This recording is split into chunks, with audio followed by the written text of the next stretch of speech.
Minister kandis ette päris pika ettekande ja rääkis palju sellest, et mida ettevõtjad võiks teha ja mida peaks tegema, kuidas peaks väärindama siis rohkem siis ka toiduainete tööstuses kaupu. Ma oleks tahtnud rohkem kuulata seda, et mida siis valitsus planeerib teha selleks, et seda põllumajandust paremini toetada, mitte seda, et pidada seda loengut, mida ettevõtja peab tegema. Aga räägime siis nendest toetustest ka, mida siin Euroopa Liidu poolt tuleb ja Eesti siis riik kaasrahastab.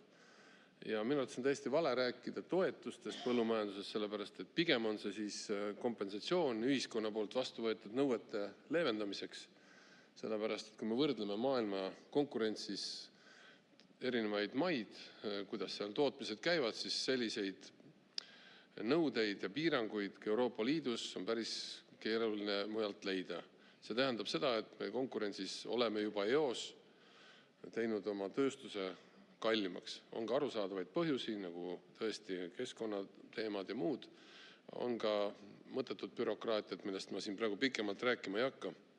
Aga kui me võrdleme lihtsalt neid asju, mis on näiteks muus maailmas on näiteks GMO, mida Euroopas ei tohi, samas kui me vaatame seda, et nüüd on Mercosuri maadega tahetakse teha lepingut, kus on tunduvalt odavam tootmine, esiteks juba klimaatilistel ilmastikutingimustest lähtuvalt, aga ka ei ole seal niisuguseid rangeid kontrolle, näiteks ka siin oli minister mainis antibiootikume, mida paratamatult loomadel tuleb teha vaktsineerimisi ja ka neid ravida. Me ei tea, mis seal kolmanda maailma riikides toimub. Meil on loomade veole tahetakse panna uusi piiranguid. Ise tegelen lihaveise kasvatusega, olen väga hästi kursis. Elusloomade vedu iseenesest on tõesti loomadele kurnav, kuid arusaadavalt ükski ostja ei taha viia siis looma lõpuks sinna sihtkohta, kus ta peaks siis saavutama oma täiskaalu, ehk siis müügiks teda nuumatakse, et ta oleks nagu surnud. Et see on igal juhul on ta huvitatud sellest, et see loom oleks hästi hoitud selle veo ajal. Nüüd uute piirangutega tahetakse neid siis maha laadida vahepeal kuhugile hotellidesse sisuliselt panna, mis jälle järjekordselt tekitab, no ma piltlikult öeldes hotellidesse ja ma ei mõtle otseselt Urve siin juba hakkas naerma. Aga jah, need pannakse kuhugile maha ja nad peavad seal jalutama ja natuke neid siis seal söödetakse. See teeb kõik selle hinna niivõrd kalliks, et me ei ole lihtsalt konkurentsivõimelised. Rääkides loomade heaolust ja näiteks ka siin puurikanadest siin sotsiaaldemokraadid olid väga mures. Kõik me oleme mures tegelikult. Loomulikult loomade heaolu on oluline. Küsimus ei ole ju sellest, et kas me tahaksime loobuda mingist nõudest või mitte, vaid see on ikka jälle konkurentsi küsimus, et kui meil mujalt tulevad sisse odavamad munad, kui me ise suudame toota, siis meil on kaks varianti, kas me teeme samamoodi kui mujal või siis peame hakkama kompenseerima. Kui me kompenseerime, see tähendab jälle järjekordselt seda, et see tuleb kuskilt eelarvest ja me maksame tegelikult maksumaksjatena selle ikka kinni. Näiteks veeseadusest tulevad väga palju piiranguid, mis on ka arusaadav, et selle jaoks, et loomad siis talvel ei tohiks just kui karjamaal olla, et siis põhjavette võib sattuda siis nende virtsast tekkinud mingisugust reostust, siis Argentiinas pole üldse selliseid asju nagu laudad, seal on lihtsalt nad on kogu aeg on kusagil lageda taeval ja tegelikult ka Eestis varem on nad nii olnud, kui need hajutatult teha seda, siis põhimõtteliselt ei riku see ka põhjavett, küll aga need piirangud seavad tohutu nõuded, et me peame ehitama välja laudad ja see sama betoon, kuhu siis ettevõtja peab oma raha panema, see raha moodustab põllumajanduses nii suure osa ja peale selle väga keeruline saada laenu, pangad ei taha ju sellele laenule nõuavad eraldi garantiisid, ma paluks lisaaeda. Sellepärast, et 3 minutit lisaks.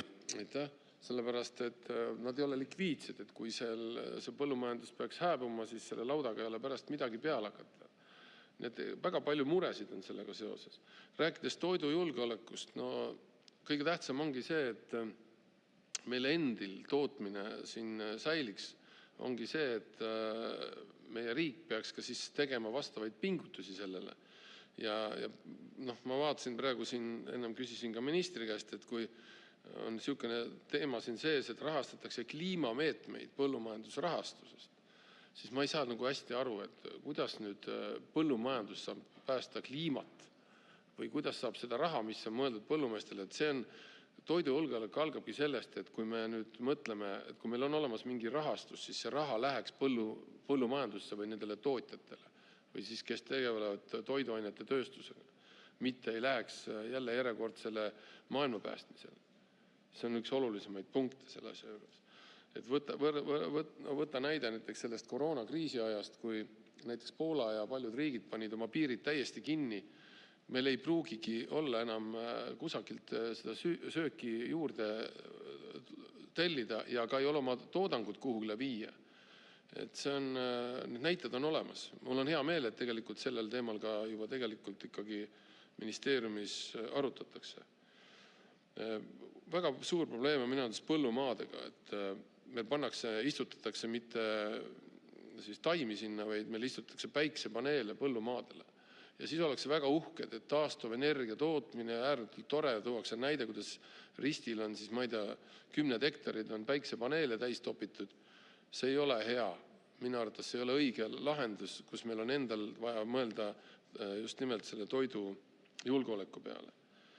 Nii et teemasid on väga palju, ma regionaalpoliitikast kiirelt veel rääkides, praamiliiklus, lennuliiklus, Saaremaal näiteks täiesti arutu lennupiletite hinnapoliitika, kus on need hinnad on nii kõrgeks aetud, et lennukid on pooltühjad, keegi sellest mingit kasu ei saa, riik on ikkagi maksab peale täpselt sama summa, kõige rohkem võidavad vedajad, sest nendel on pooltühjad lennukid ja läheb vähem kütust. Küll aga mitte see, mille jaoks see regionaalne meede oli mõeldud, et meil oleks võimalikult hea ühendus ja vastavalt siis ka saartele saaksid näiteks arstid tulla ka mingi osa töökohaga, nad käivad tihti peale. Nii et regionaalpoliitika, põllumajanduspoliitika ääretult oluline. Loodame, et siis meie ministeerium ja meie noor minister selle asjaga tõhusalt tegutseb ja väga tahaks kuulata ikkagi ja teada, et mis siis saab sellest 500 miljardist, mis siis meile raha siin Euroopa Liidu pealt juurde tuleb. Vot see oleks oluline olnud täna meil siia ette lugeda, et kuhu see raha läheb. See oleks diskussioon. Ja kui minister lubas, et ta võib saata, et see on väga mahukas tekst, siis mina olen küll väga huvitatud. See ongi kõige olulisem tegelikult selle asja juures, et see raha liiguks õigesse kohta. Aitäh!